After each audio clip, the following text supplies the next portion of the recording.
금요일 경제신문 챙겨보겠습니다. MTNW 곽영훈 부장과 함께합니다. 안녕하세요. 네, 안녕하십니까. 네, 오늘도 주도주 쏙쏙 발굴해 주실 텐데요. 네, 첫 번째 QR코드 이슈부터 챙겨보겠습니다. 여러분 지금 노래방이나 클럽 가실 때 QR코드 찍고 들어가시죠.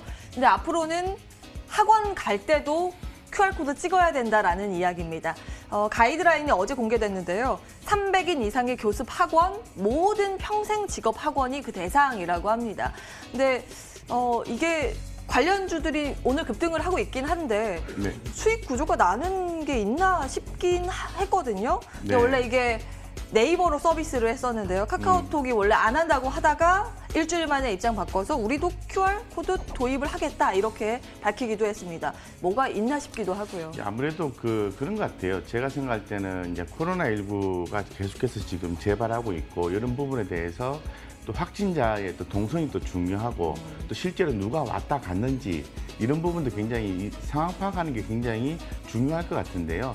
이런 부분에 대한 파악이 더욱더 중요하기 때문에 이런 부분에 대해서 QR코드를 도입한 것이 아닌가라는 생각이 들고 관련해서 올라가는 종목들이 보면은 뭐 QR코드 관련주 아이크래프트도 있고 라운시크도 있고 드림 시큐리티도 있고 뭐 과거에 또 케이지 이시스 이런 종목들 또 많이 있습니다. 그래서 이런 종목들이 좀 움직이고 있는데 사실 이런 종목들 같은 경우에는 이제 실적이 이로 인해서 엄청나게 많이 나온다는 개념보다는 현재 테마, 이슈 이런 부분을 가지고 움직이고 있기 때문에 트레이딩이 가능하지만은 좀 짧게 이렇게 빠른 대응을 하시면서 거래하시는 게 맞다 이렇게 말씀을 드리겠습니다. 예.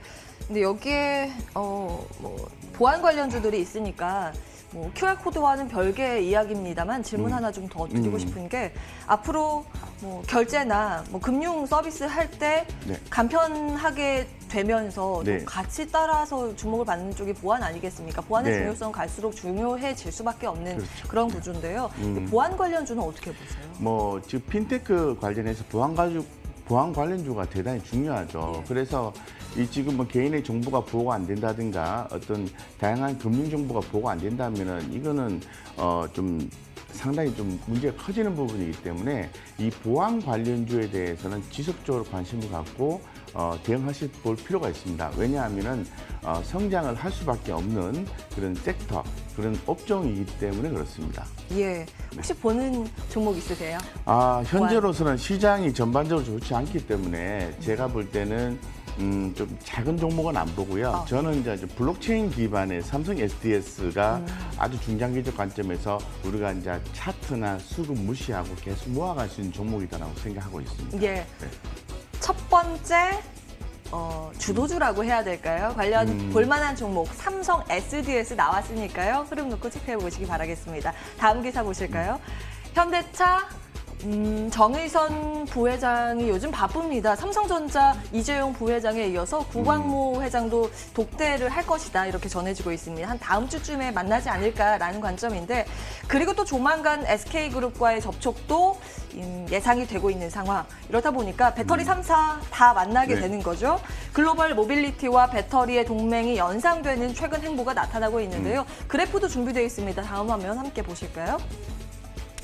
최근 이 배터리와 자동차 업계의 갑을 관계가 바뀌었다라고 이야기가 나오는 게 지금 화면에 나가고 있습니다만 배터리의 수요와 공급이 역전 현상이 나타날 것이다라는 어떤 전망도 나오고 있고요. 실제로 지금도 배터리가 없어서 좀 구하기가 어렵다 이런 이야기도 업계에서 나오고 있습니다. 그래서 뭐 2차 전지 배터리 중요하다 지속적으로 말씀을 주셨지만 이제 성장성 있는 거 오케이 알겠습니다. 근데 궁금한 건 주가 아니겠습니까? 네네. 우리 늘 외치시던 에코프로 BM 원픽이었잖아요. 그 종목이 막 신고가 가고 이러는데 더 갈 수 있을까라는 의문이 있어요. 저는 뭐 계속해서 간다고 보고 있고요. 사실 기존에 계속 말씀드립니다만은 이 배터리의 성장성을 계속해서 진행할 수밖에 없어요. 지금 유럽 쪽에서의 환경 규제 관련해서 지원도 있지만은 이 배터리 성능이 굉장히 중요하거든요. 배터리가 아주 좀 주행거리가 아주 길어야 됩니다. 이런 부분에 대한 숙제가 계속해서 있기 때문에 현재 지금 또 나오고 있는 얘기가 뭐 실리콘 음극재 뭐 이런 얘기도 나오고 테슬라가 그런 쪽으로 해서 바꾼다 이런 얘기도 나오고 있는데 이 배터리 쪽에 성장이 가능합니다. 그래서 지금 뭐 부채가 좀 큽니다만은 이제 LG화학 이런 종목들도 상당히 주가 잘 가고 있고 계속해서 모아갈 수 있는 종목이라고 아직도 말씀을 드리고 삼성 SDI, 에코프로 BM, 첨보 최근에 좀 계속해서 그 음극재에 대한 얘기를 우리 또 부자들 경제신문을 읽는다 코너에서 말씀드리고 있는데 포스코 케미칼 반드시 주목하시고 대응하셔야 된다 이렇게 말씀드리겠습니다. 예. 지난번에 나오셨을 때 통신주 간다 또 간다 하셨는데 여기도 마찬가지예요. 간다 네. 간다 또 간다. 2차전지 배터리 완성 업체뿐만이 아니라 그 하단에 위치한 소재 업체들도 함께 보자라는 의견 여러분들 기억해 보시기 바랍니다. 다음 기사 보실까요? 자, 이번에는 KB금융 보겠습니다.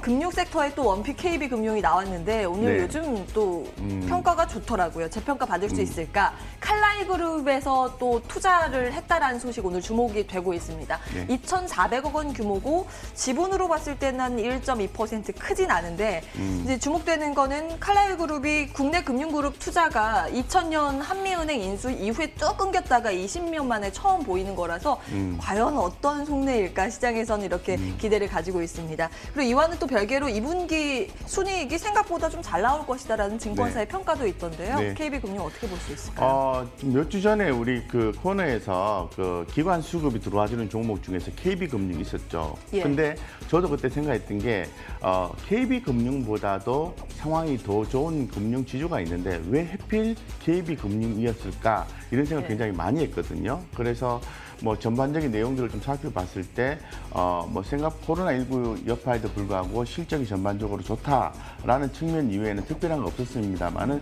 제가 보았을 때는 역시 칼라1이라는 내용이 있었기 때문에 그랬던 것이 아닌가라는 생각이 들고 현재 지금 은행주 자체가 뭐 저평가돼 있다라고 계속 얘기를 하고 있는 상태이기 때문에 이 칼라1의 입장에서 봤을 때도 아주 장기적 관점에서 봤을 때는 은행주가 상당히 매력적이다라고 볼 수 있는 거죠.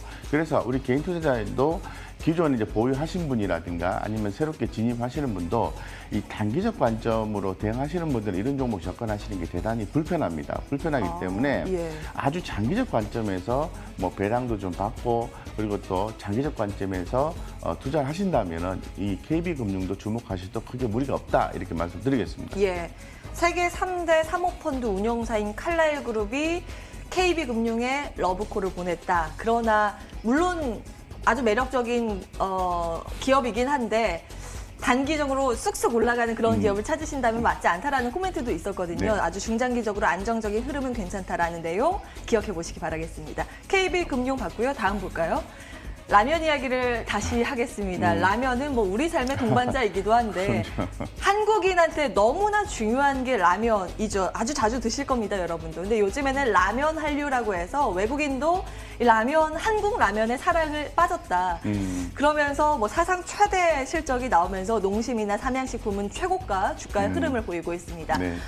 그런데 혹시 네. 이거 매수 못했다, 배 아프다 네. 하시는 분들 라면 봉지 만드는 율총화학 보면 어떨까 싶어서 이 기사를 가져왔는데요. 율촌화학이 요즘에 주가 대단히 좋습니다. 예. 그래서 율촌화학 같은 경우에 좀 그 실적이나 영업이익이나 이런 부분들을 좀 들여다봤을 때 상당히 괜찮네 이런 생각을 가질 수가 있습니다. 그래서 특히나도 오늘처럼 라면 봉지 관련해서 율촌화학 이런 내용이 나왔는데요. 예. 이 부분은 율촌화학에 대해서 관심을 더 갖는 요소라고 볼 수 있겠죠. 그렇기 때문에 현재로서는 트레이딩 관점 유효하다. 왜 제가 트레이딩 관점 유효하다고 계속 말씀을 드리냐면은 시장이 상당히 올라왔고 지금 굉장히 뭐 좋은 내용보다는 좋은 내용은 유동성 공급이나 뭐 이런 것밖에 없는 거죠. 근데 그 이외에는 다 뭐 좀 좋지 않은 얘기도 계속해서 나오고 있고 오늘이 금요일입니다. 다음 주 그러니까 서서히 시간이 가면 갈수록 시장의 변동성은 좀 커질 수 있는 가능성 늘 염두를 해 두셔야 되기 때문에 예. 종목을 매매하시더라도 2, 3일 정도 끊어서 매매하시는 게 현재로서는 바람직하다는 취지하에서 있어서 상당히 좋은 기업이고 특히 농심, 북미 쪽에서 아주 라면 시장이 점유율 확대가 되고 있다고 하는데 좋은 종목이긴 하지만은 그래도 끊어서 시장 대응하시면서 거래하시는 게 맞다 이렇게 말씀을 드리겠습니다. 예. 그러니까 시장 전체 변동성이 나올 수 있는 걸 염두하자라는 그런 의견이신데 네. 일단 짧게 끊어가는 전략 여러분들 관련주 기억해 보시기 바라겠고요. 저 궁금한 게 라면 아예 만드는 업체를 볼까요? 아니면 봉지 만드는 업체를 볼까요? 저는 농심을 보시는 게 좋을 것 같습니다. 예. 탑픽은 농심. 네. 그러나 빠른 트레이딩 관점 여러분 기억해 주시기 바라겠고요. 수급 특징주 이어서 확인을 해보시죠. 외국인들은 이 시각 현재 삼성전자 담고 있습니다. 삼성그룹주 3개나 이름을 올리고 있고요. 네. 카카오 오랜만에 이름 담습니다. 자, 코스닥 쪽에서는 휴젤과 매드팩토, LNF 서울반도체, 인텔리안, 테크 순으로 담고 있는데요. 네. 혹시 볼만한 게 있을까요? 네네, 뭐 전체적으로 계속해서 반복적으로 종목들이 외국인 수급이 좀 들어와 주는 걸 예. 확인할 수 있을 것 같아요. 뭐 삼성전자, 카카오, 삼성 SDI 뭐 이런 종목들 그리고 또 뭐 휴재는 당연히 반사이익이라 볼 수 있는 거죠. 메디톡스, 메디톡스, 예. 그리고 뭐 그 LNF 이런 종목들도. 근데 오늘은 좀 관심 있게 볼 수 있는 게 제가 볼 때는 삼성물산과 인텔리안 테크를 좀 관심 있게 보십사고 말씀드리겠습니다. 예. 삼성물산은 잘 아시는 것처럼 삼성전자와 또 삼성생명 그리고 이런 어떤 관련 기업들의 지분을 많이 갖고 있는 기업이죠. 실질적인 어떤 지주사 격을 하고 있는데 최근에 삼성물산의 주가가 가파르게 움직이고 있다라고 볼 수 있을 것 같아요. 그래서 그 이유가 굉장히 많이 나와 있습니다만은 뭐 단순한 이유로 본다 하더라도 현상적인 이유로 본다 하더라도 삼성물산은 지속적으로 모아갈 수 있고 좋은 흐름이 나와주고 있다고 말씀을 드리고 예. 인텔리안 테크 같은 경우에는 뭐 인공위성 뭐 관련된 그런 안테나 관련된 일을 하는 회사인데 외부의 영향에 의해서 주가가 많이 빠진 바가 있습니다. 그래서 최근에 종목들이 많이 올라올 때도 해당 종목은 바닥을 좀 다지면서 움직이는 모습을 좀 보여왔는데 제가 보았을 때는 관심 있게 보셔도 되는 시점이다라고 말씀을 드리겠습니다. 예. 인텔리안 테크가 새롭게 이름을 올려서요. 좀 집중적으로 점검을 해주셨네요. 매력도도 괜찮다라는 의견 여러분 기억해 보시기 바라겠습니다. 부자는 경제신문을 읽는다 MTNW 곽영훈 부장과 함께했습니다. 말씀 고맙습니다.